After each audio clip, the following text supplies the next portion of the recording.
Will a DB9 still pass California strict emission laws when you replace one of these with one of these? Let's find out now.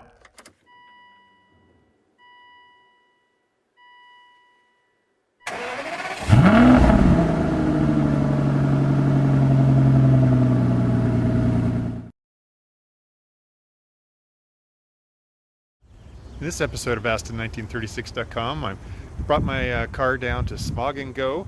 It's a California Star certified emissions test station, and I wanted to make sure that after I fitted the secondary cat delete kit that my car still met all the emission standards that are strict here in California.